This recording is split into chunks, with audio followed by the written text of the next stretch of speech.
And அப்கமிங்க்கு வர music director and singers and யங்ஸ்டர்ஸ்க்கு லைஃப்பில் ஏதாவது சாதிக்கணும்னு நினைக்கிறவங்களுக்கு நீங்கள் கொடுக்கக்கூடிய பாசிட்டிவான ஒரு அட்வைஸ்னால் என்ன சார்? சாதிக்கணும், ஜெயிக்கணும் அப்படின்றது தான் மைண்டில் எடுத்துருக்கோம்.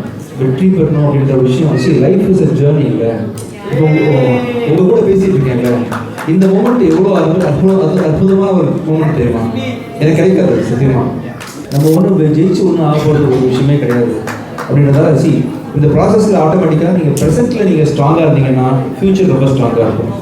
அதை விட்டுட்டு பாஸ்ட்டில் என்ன நடந்துச்சு போச்சு அப்படி பண்ணுறோம்னா தப்பு நம்ம நிறைய பண்ணியிருக்க வாய்ப்புகள் இருக்குது. ஆனால் அந்த பாஸ்ட்லேயே உட்காந்துட்டு மைண்டில் போட்டு குழப்பிக்கிட்டு அப்புறம் ஃப்யூச்சரில் என்ன வேணால் நடக்கலாம் லைஃப்பில். ஸோ அதையும் நினச்சிக்கிட்டு பாஸ்ட்டையும் நினச்சிக்கிட்டு ப்ரெசென்ட்டை விட்றாதீங்க. ப்ரெசென்ட்ஸில் நிறைய எனர்ஜி இருக்குது. இப்போ நான் நான் கம்போஸ் பண்ணுறேன்ல பாட்டெலாம், அந்த பாட்டு எந்த பாட்டுமே நான் கம்போஸ் பண்ணும்போது இந்த ராகத்தில் பண்ணணும், அப்படி பண்ணணும், எப்படி பண்ணணும், எந்த பிளான்லையுமே நான் பண்ணதில்லை. கீபோர்டில் கை வைப்பேன், கை எது கீழே போடுதோ அந்த கீழே தான் எனக்கு பார்த்து சாங் கம்போஸ் ஆகும். எந்த ராகம் டிசைட் பண்ணுறது இல்லைனால உங்களை சுற்றி நிறைய ஏ தான் வேணும்னு முடிவு பண்ணிங்கன்னு வச்சுக்கோங்க.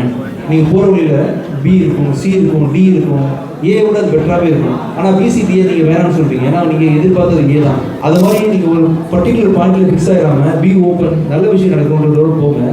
அப்போ நிறைய சுற்றி நிறைய எனர்ஜிஸ் வரும், அதை எடுத்து போட்டு போயிடுங்க அப்படின்னு நான் ஃபீல் பண்ணுறேன்.